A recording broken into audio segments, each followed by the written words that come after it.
ونستعينه ونستغفره ونؤمن به ونتوكل عليه ونعوذ بالله من شرور أنفسنا ومن سيئات أعمالنا من يهده الله فلا مضل له ومن يضلل فلا هادي له ونشهد أن لا إله إلا الله وحده لا شريك له ونشهد أن سيدنا وسندنا ومولانا محمدا عبده ورسوله أما بعد عن أبي هريرة رضي الله تعالى عنه قال قال رسول الله صلى الله عليه وسلم آية المنافق ثلاثة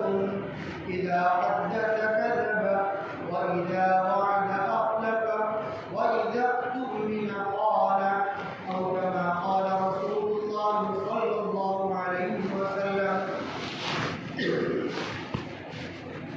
محترم مکرم میرے دینی اور ایمانی بھائیوں، واجب الاحترام بزرگوں اور دوستوں،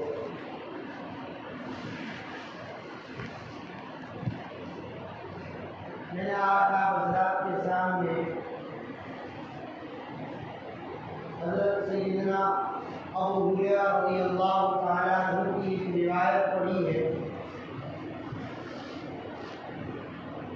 اسی روایت کے عنوان پر آپ حضرات کے سامنے کچھ گفتگو کرنا چاہتا ہوں. اللہ تبارک و تعالیٰ مجھے صحیح بات قرآن اور احادیث کی روشنی میں کرنے کی توفیق عطا فرمائے. حضرت ابو ہریرہ رضی اللہ تعالیٰ عنہ ارشاد فرماتے ہیں، نبی کریم صلی اللہ تعالیٰ علیہ وسلم نے ارشاد فرمایا،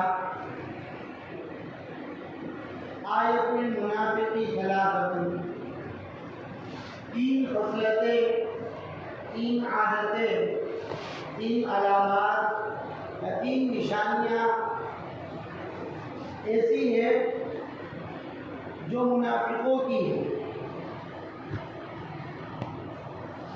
یعنی یہ تین خصلتیں ایسی ہیں جن تین خصلتوں کو، تین کام کو مسلمان ہرگز نہیں کر سکتا، اور جو انسان ان تین کاموں کو بجا لاتا ہے، تین خصلتوں کو اپنے اندر لاتا ہے، تین علاماتوں کو اپنے اندر لاتا ہے، یا تینوں میں سے ایک کو بھی اپنے اندر لاتا ہے، اس کو بجا لاتا ہے، تو وہ مسلمان نہیں ہے، وہ منافق ہے.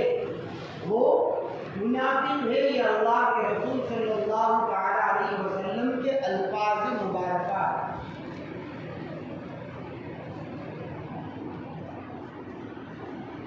کیا ہے وہ تین علامات، تین خصلتیں، تین عادتیں، تین کام؟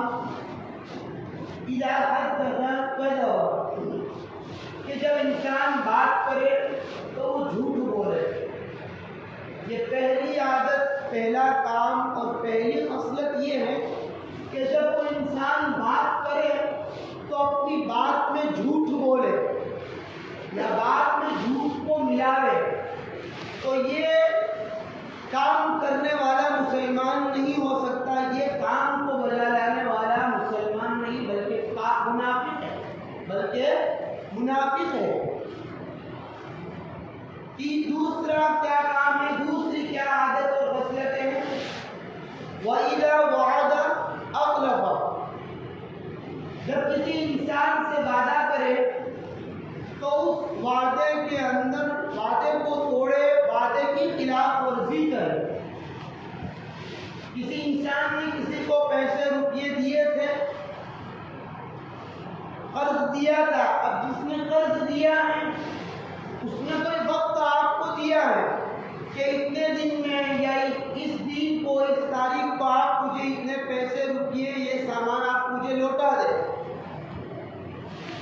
جو وقت دیا اس میں ہم نے ہاں میں ہاں ملائی اور وعدہ کیا کہ ہاں ہم اس وقت اس ٹائم آپ کو آپ کے اتنے قرضے کے روپیے یا یہ چیز آپ کو دے دیں گے. اب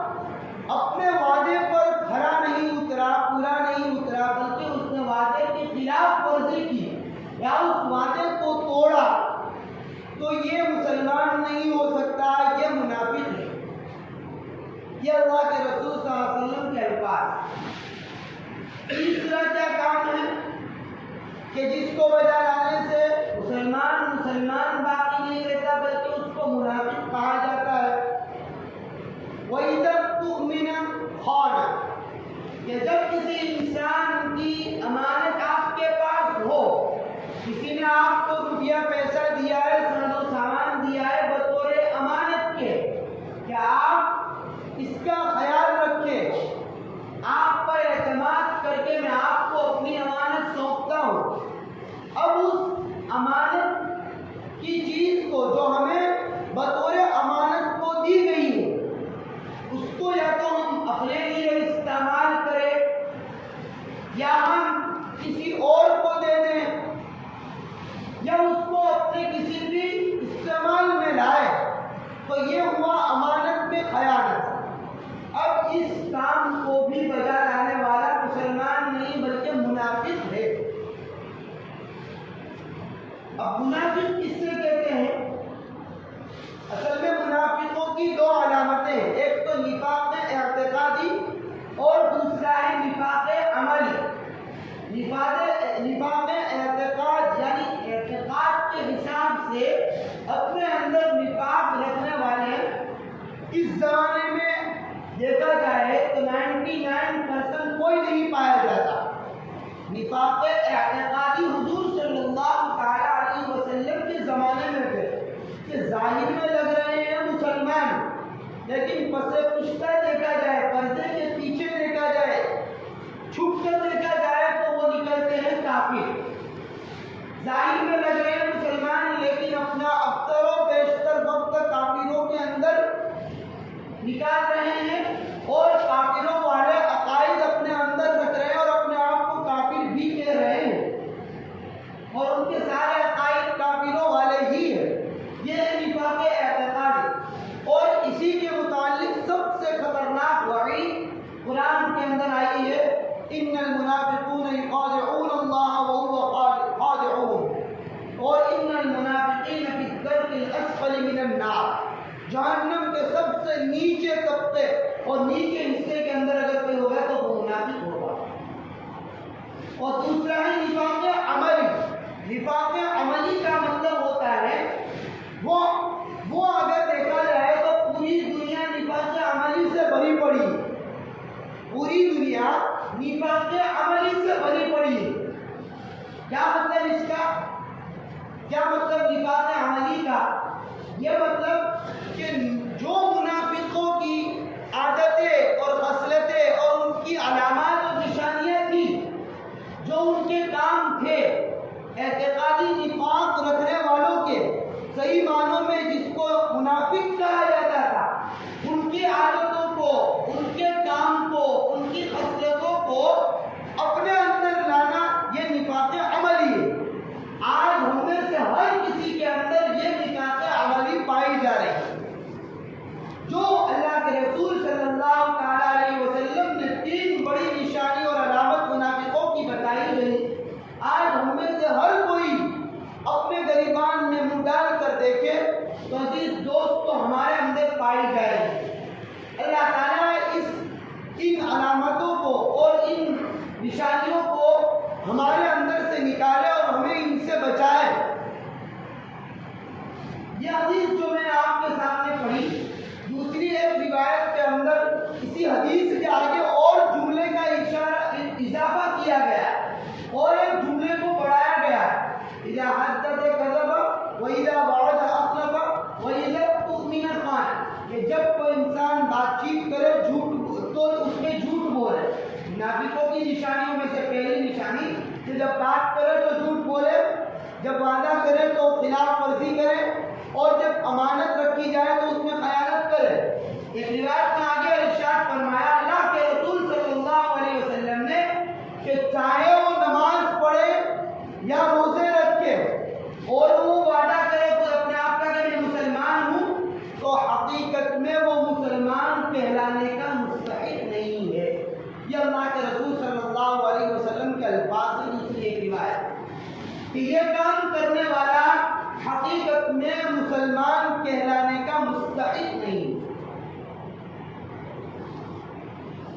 عزیز دوستوں، خدا جانے ہمارے ذہنوں کے اندر یہ بات کہاں سے بیٹھ گئی ہے کہ بھائی نماز پڑھ لی، روزہ رکھ لیا، زکوٰۃ ادا کر دی، ہم مسلمان کہلائیں گے، اور اسلام کے بنیادی جو صفات ہیں، اسلام کے شروعات کے جو بنیاد کے جو صفات ہے اس کی ہم پرواہ بھی نہ کریں، پھر بھی ہم مسلمان کہلائیں گے، یہ ہرگز نہیں ہو سکتا۔ آج ہمارے ذہن میں یہی بات بیٹھی ہوئی ہے کہ بھائی نماز پڑھ لو، روزہ رکھ لو، کرتا پائجامہ پہن لو، چہرہ رکھ لو، اب مسلمان ہے۔ اب بازار میں جا کر خرید و فروخت میں جھوٹ، مکر و فریب، دھوکہ، حلال اور حرام کی کوئی تمیز نہیں، اس کی کوئی پرواہ نہیں کر رہے۔ آج ہمارا حال یہی ہے۔ اللہ کی پناہ کی، یہ ہمارے ذہن میں کہاں سے یہ بات بیٹھ گئی؟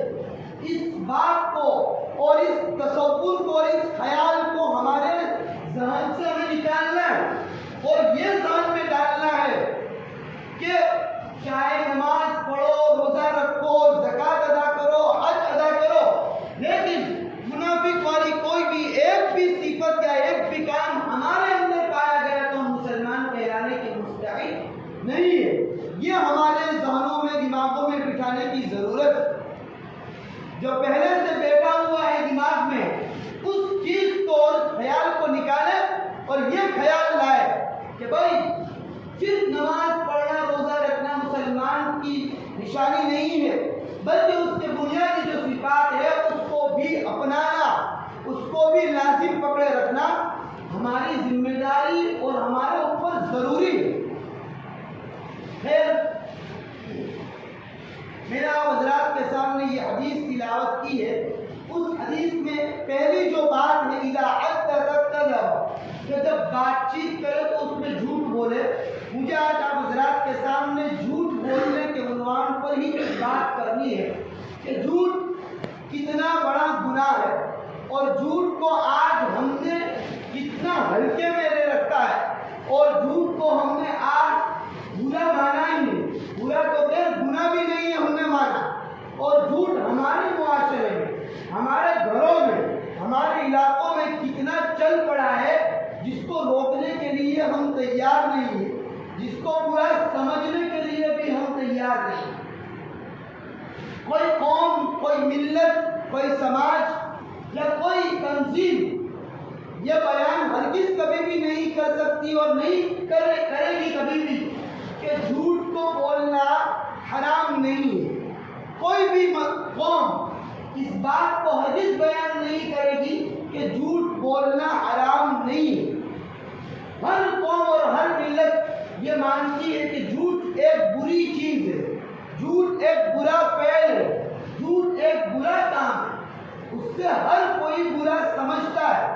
زمانہ جاہلیت میں اللہ کے رسول صلی اللہ علیہ وسلم کے نبی ہونے، نبوت دینے سے پہلے کا جو زمانہ تھا، اس زمانے کے لوگ بھی جھوٹ کو برا تسلیم کرتے تھے اور مانتے تھے، اور جھوٹ کو برا سمجھتے تھے۔ آپ کے سامنے ایک واقعہ ہے، نبی کریم صلی اللہ علیہ وسلم نے جب ملک روم کے بادشاہ کے نام ایک خط بھیجا تھا، ایک میسیج بھیجا تھا اسلام کے نام پر، چنانچہ اس ملک روم کے بادشاہ نے اپنے پاس اس خط کو دیکھ کر کہا کہ اس علاقے کے رہنے والے ہمارے ارد گرد اگر کہیں پائے جاتے ہیں تو ان کو بلاؤ، اس لیے کہ ان کی معلومات کو ہم حاصل کریں، حقیقت کو جانیں، تحقیقات کریں۔ چنانچہ بلانے والے جب گئے تو دیکھا گیا کہ اس وقت مسلمانوں کے دشمنوں کے سردار، اس وقت مسلمانوں کے قافلوں کے، مسلمانوں کے دشمنوں کے لشکروں کے سردار حضرت ابو سفیان رضی اللہ تعالیٰ عنہ، جو اس وقت مسلمان نہیں ہوئے تھے، وہ ابو سفیان تجارتی قافلے کے ساتھ ملک روم کے اندر موجود تھے۔ ان کو لے جایا گیا، اور یہ دشمن ہے اور دشمنوں کے سردار ہے، اور اللہ کے رسول سے سخت مخالفت کر رہے تھے اور آپ سے جنگ بھی کر چکے تھے۔ پھر بھی بادشاہ کے سامنے جب بلایا گیا تو بادشاہ نے کہا کہ ساری بات چیت ہوئی کہ آپ کہاں سے رہنے والے وغیرہ. اس کے بعد 3 سوال کیے. پہلا سوال یہ کیا کہ یہ جو خط مجھے جس شخص کی جانب سے آیا ہے اس کا خاندان کیسا ہے, اس کا خاندان کیسا ہے, اس کا پریوار کیسا ہے, اس کا نام و نسب کیسا ہے. تو حضرت ابو سفیان دشمن ہے اور بڑے دشمنوں میں شمار ہوتے ہیں, اس کے باوجود بھی کیا جواب دیا, جو سچ تھا وہ جواب دیا کہ وہ خاندان اعلیٰ قسم کا خاندان ہے اور اس خاندان کی شرافت پورے عرب کے اندر پائی جاتی ہے اور اس خاندان کی عزت اور اس کا وقار پورا عرب ملک کر رہا. اس کے اس جواب پر بادشاہ نے تصدیق کی اور مانا کہ ہاں نبیوں کا خاندان اعلیٰ درجے کا خاندان ہوتا ہے, نبیوں کا خاندان شرافت والا خاندان ہوتا ہے. دوسرا سوال کیا کہ یہ جو خط میرے پاس آیا ہے اس کے ماننے والے لوگ کمزور قسم کے غریب مسکین فقیر ہیں یا بڑے بڑے مالدار قسم کے لوگ ہیں. کہا کہ اکثر اس کے ماننے والے متبعین لوگ جو ہے وہ اکثر کمزور ہیں, غریب ہیں, فقیر ہیں, پھٹے پرانے کپڑے والے. اس پر بھی بادشاہ نے تصدیق کی کہ ہاں شروعات میں جب کوئی دین آتا ہے تو اس کی شروعات میں اس کے ماننے والے لوگ غریب ہی, فقیر ہی اور کمزور لوگ ہی ہوا کرتے ہیں. تیسرا سوال کیا کہ بھائی ان کی اور ان کے دشمنوں کے آپس میں جنگ اور مدبھیڑ ہوتی ہے, لڑائی ہوتی ہے, تو اس میں ان کی جیت ہوتی ہے یا دشمنوں کی جیت ہوتی ہے. اب ابو سفیان نے اس وقت ابو سفیان اس طاق میں تھے کہ میں ایسی کوئی بات کروں کہ جو اللہ کے رسول کے تاثرات کو یہ بادشاہ غلط قرار دے, اللہ کے رسول کے یعنی ان کے بات کو نہ مانے اور ان کے نبی ہونے کا انکار کر دے. اس فراق میں بھی تو یہاں پر تیسری بات پر بھی ابو سفیان چاہتے یہی تھے کہ میں کچھ ادھر ادھر کی بات ملا کر کروں کہ اللہ کے رسول کے تاثرات غلط اس کو معلوم ہو. اب اس وقت جب تیسرا سوال کیا کہ بھائی جنگ آپس میں ہوتی ہے, جیت کس کی ہوتی ہے, تو جواب یہ دیا کہ کبھی وہ غالب آتے ہیں کبھی ہم غالب آتے ہیں. یہ اس حساب سے کہ اس وقت صرف 2 جنگ ہوئی تھی, ایک جنگ بدر اور ایک جنگ احد. جنگ بدر میں تو پتہ کامیابی ہوئی تھی, اب جنگ احد کے اندر تھوڑی سی شکست ہوئی تھی, تھوڑی سی. اس کو دیکھتے ہوئے ابو سفیان نے جواب دیا کہ کبھی وہ جیتتے ہیں کبھی ہم جیتتے ہیں. جب ابو سفیان رضی اللہ تعالیٰ عنہ اسلام لائے تو صحابہ کے درمیان اس واقعے کو رکھا اور کہا کہ میں تو یہ سوچ کر گیا تھا کہ میں کچھ اللہ کے رسول کے بارے میں ادھر سے ادھر بات کروں, لیکن میرا دل یہ چاہتا تھا, اندر سے یہ بات نکلتی تھی کہ جھوٹ اور ادھر ادھر کی بات کرنا یہ تو پہلے سے برا رہا ہے اور یہ غلط ہے, اور اس وقت میں تجارتی قافلے کا سردار تھا, اگر میں جھوٹ بولوں گا تو میرے نیچے والے لوگ مجھے کیا سمجھے. اس وقت ابھی زمانہ جاہلیت اور دشمنوں کے سردار نے بھی اپنے آپ کو جھوٹ بولنے سے روکا. اور دوسری طرف آج ہم مسلمان, ہم اللہ اور اللہ کے رسول اور قیامت اور آخرت پر ایمان رکھنے والے, اور ہمارا حال کیا ہے ہم خود اپنے گریبان کے اندر منہ ڈال کر دیکھیں. عزیز دوست, آج ہمارا بات چیت کے اندر جھوٹ اتنا بڑھ گیا ہے کہ اس کی قباحت کو کوئی نہیں جانتا, اس کی برائی کو آج کوئی برا سمجھتا ہی نہیں. اور کتنا بڑا گناہ ہے اس کو میں حدیث سے آپ کو بتلاؤں. اللہ کے رسول صلی اللہ تعالیٰ علیہ وسلم کے سامنے کچھ صحابہ بیٹھے ہوئے تھے. حاضرین مجلس کی موجودگی میں اللہ کے رسول نے سب لوگوں کو توجہ دلا کر کہا, الا اخبرکم باکبر الکبائر, الا ایک لوگوں کو اپنی طرف مائل کرنے کے لیے, اپنی طرف دھیان دینے کے لیے لفظ استعمال, اور سب لوگوں کو دھیان دلایا اور کہا کہ کیا میں تمہیں یہ نہ بتلاؤں اور اس بات کی خبر نہ دوں کہ گناہوں میں بھی, بڑے گناہوں میں بھی کچھ بڑے گناہ ہیں. ایک تو بڑے گناہ ہے لیکن ان بڑے گناہوں میں بھی کچھ بڑے گناہ ہیں, اس کی خبر میں تم کو نہ دوں. صحابہ نے کہا کہ کیوں نہیں. اللہ کے رسول صلی اللہ تعالیٰ علیہ وسلم نے سب سے پہلا گناہ بڑے گناہوں یہ کہا الاشراک باللہ، کیا لفظ استعمال کیا کہ اللہ کے ساتھ کسی کو شریک ٹھہرانا، اللہ کے ساتھ کسی کو شریک ٹھہرانا۔ ایک تو شریک ٹھہرانا یہ ہوتا ہے کہ بھائی کسی مخلوق کو خدا مان لینا، جیسے کہ مسلم اور کافروں کا رویہ ہے۔ عیسائی جو ہے وہ بھی حضرت عیسیٰ علیہ السلام کو خدا مانتے ہیں۔ یہ تو ظاہر میں شرک کرنا ہے، لیکن ایک دوسرا شرک ہوتا ہے کہ اللہ تبارک و تعالیٰ کی کچھ خاص صفتیں ہیں جو اللہ تعالیٰ ہی کی طرف منسوب کی جا سکتی ہے، کسی اور کی طرف منسوب کرنا جائز نہیں، بہت بڑا گناہ ہے۔ اللہ کی کچھ صفتیں ہیں، مثال کے طور پر مشکل کشا، یعنی مشکل کو دور کرنے والا، مشکلات کو دور کرنے والا اللہ ہی ہے، اللہ کے علاوہ کوئی دور کرنے والا نہیں ہے۔ اب ہمارے کچھ حضرات، ہمارے کچھ لوگ اللہ والے جو قبر میں جا چکے ہیں، ان کی تعظیم کی بنا پر وہ ان کو یعنی مخلوق کو مشکل کشا مانتے ہیں، مشکل کشا کہتے ہیں، اور اسی کو حاجت روا بھی کہتے ہیں، حاجتوں کو پوری کرنے والا بھی اسی کو کہتے ہیں۔ عزیز دوستو، ایسی بہت ساری اور صفتیں ہیں جو شرک ہے، اور یہ گناہوں میں بھی سب سے بڑے گناہوں میں پہلے نمبر پر آتا ہے۔ دوسرا گناہ کیا ہے؟ اللہ کے رسول نے کیا بیان فرمایا؟ اکبر الکبائر میں سے حقوق الوالدین، حقوق الوالد، ایک تو ہوتا ہے حقوق الوالدین اور ایک ہے حقوق الوالدین، لفظ عین سے کیا مطلب؟ والدین کی نافرمانی کرنا، والدین کی نافرمانی کرنا، یہ سب سے بڑے گناہوں میں سے ایک گناہ ہے۔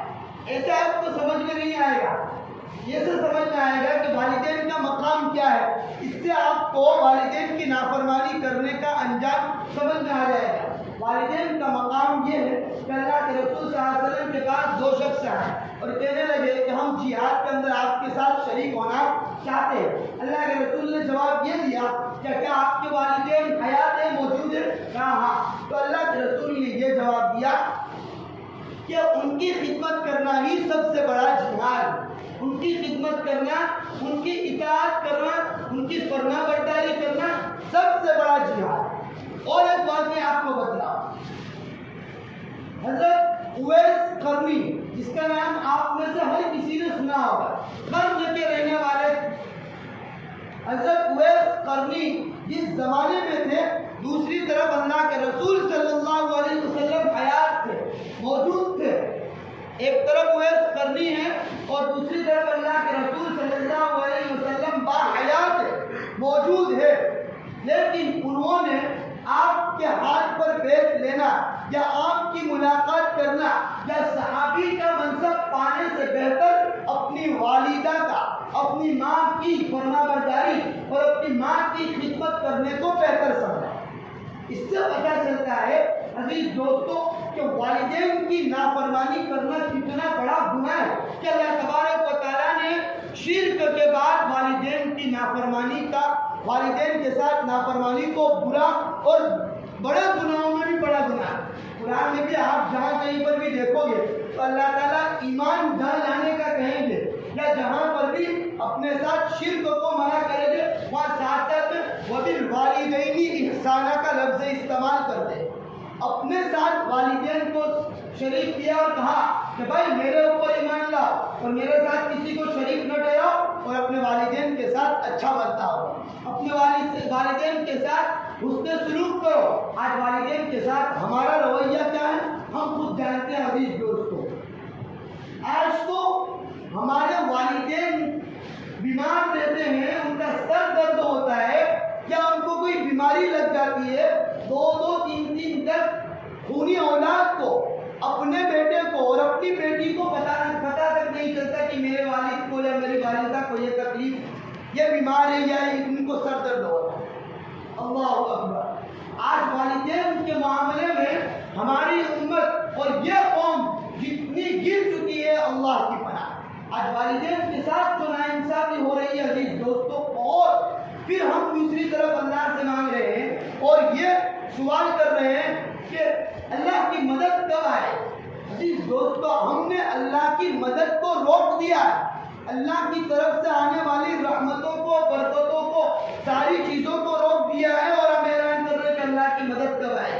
ساری روزی کے دروازے ہم ہی نے بند کر دیے، ساری رحمتوں کے دروازے، سارے اچھے معاملے کے، عدل انصاف کے ماحول کو ہم ہی نے روک دیا ہے، ہم ہی نے اپنے والدین کے ساتھ ناانصافی کی۔ آج ہم اپنے والدین کے ساتھ جو برتاؤ کر رہے ہیں، عزیز دوستو اپنے آپ کو سمجھائیں، اپنے آپ کو منائیں۔ آج والدین کے ساتھ ہمیں جو برتاؤ کرنا چاہیے، میں بار بار کہہ رہا ہوں، کرنے کے کام نہیں کرو گے تو نہ کرنے کے کام کرنے پڑے۔ آج والدین کے ساتھ اچھا برتاؤ نہیں کر رہے ہیں تو دوسری جگہ پر ہم دوستوں کے ساتھ اچھی پارٹیاں منا رہے ہیں، دوستوں کے ساتھ محفلیں لگا رہے ہیں، اور وہاں پر بہترین قسم کا کھانا کھا رہے ہیں، اور یہاں پر والدین روکھی سوکھی چٹنی روٹی کے اندر کھا رہے ہیں۔ آج ہم والدین بیمار ہیں یا نہیں، یہ تو ٹھیک، اپنے ماں باپ کا سر درد ہو رہا ہے، پتہ ہے، دیکھ رہا ہوں، پیر درد ہو رہا ہے، دیکھ رہا ہوں، لیکن اس کا سر دبانے کے لیے ہم تیار نہیں ہیں، اس کا پیر دبانے کے لیے ہم تیار، کیوں؟ شرم محسوس ہو رہی ہے۔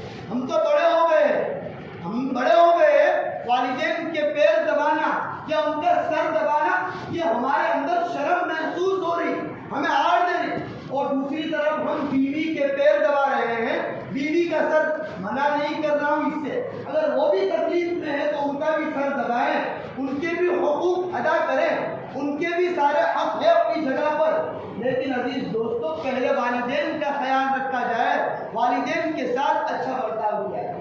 یہ دوسری نمبر پر اللہ کے رسول، تیسرے نمبر پر اللہ کے رسول صلی اللہ علیہ وسلم نے جو بڑے گناہوں میں سے ایک بڑا گناہ کہا، اللہ، یہاں پر بھی ایک لفظ استعمال کیا، دھیان رکھو، سنو، اللہ بقول الزور، اللہ بقول الزور، ایک نہیں دو نہیں، کئی مرتبہ اللہ کے رسول صلی اللہ علیہ وسلم نے کہا قول الزور، قول الزور، قول الزور، شہادت الزور، جھوٹی گواہی سے اور جھوٹی بات سے اپنے آپ کو بچاؤ۔ بہت ساری مرتبہ اللہ کے رسول صلی اللہ علیہ وسلم نے کہا۔ آج ہم اپنے معاملے کے اندر، بلکہ ہمارے گھروں کے اندر، ہم جانتے ہیں اس کے باوجود بھی جھوٹ اتنا چل رہا ہے، اور اس سوشل میڈیا کے زمانے میں بغیر تحقیقات کے، بغیر اس کو جانے، ہم اس میسیج کو یا اس بات کو ہم ادھر سے ادھر بیان کر دیتے۔ اللہ کے رسول کی ایک اور حدیث ہے، کفا بالمرء کذبا ان یحدث بکل ما سمع، کہ انسان کے جھوٹا ہونے کے لیے کافی ہے کہ وہ سنی سنائی باتیں دوسروں تک پہنچائے۔ انسان کے جھوٹا ہونے کے لیے کافی ہے کہ وہ سنی سنائی باتیں دوسروں تک پہنچائے۔ آج مجھے اس مسجد میں کوئی کسی انسان کے بارے میں بات پتا چلے، اب میں نے اس کی تحقیقات نہیں کی، اور میں نے گھر جا کر کسی دوست کو بتا دیا کہ فلاں بھائی یا فلاں بہن یا فلاں کے رہنے والے، فلاں گھر والے ایسے ویسے تیسے، تحقیقات بھی نہیں کی، اب میں نے بیان کر دیا۔ میرے لیے یہ کافی ہے کہ میں جھوٹا انسان، اور جھوٹا انسان کس فہرست میں آتا ہے؟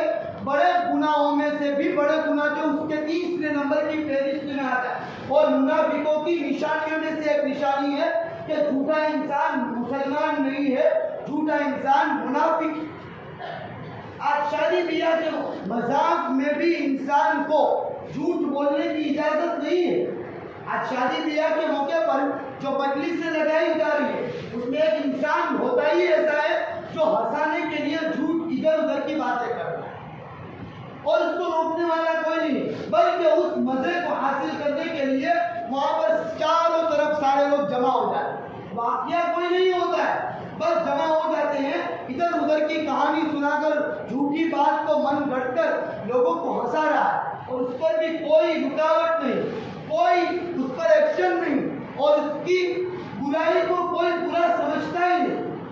اللہ کی پناہ۔ عزیز دوستو، یہ جھوٹ بہت بری چیز اور بڑے گناہوں میں سے ہے۔ آج ہم نے اتنا جھوٹ بولا کہ ہمارے اوپر اتنی لعنت برس گئی کہ اللہ کی طرف سے رحمتوں کے دروازے بند ہو گئے۔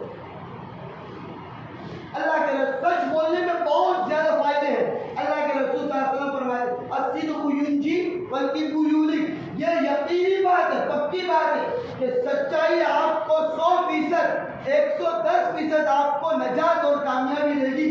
والکذب یہلک، اور جھوٹی بات حقیقت اور ہمیشہ اور یقیناً آپ کو ہلاک اور برباد کر دے گی.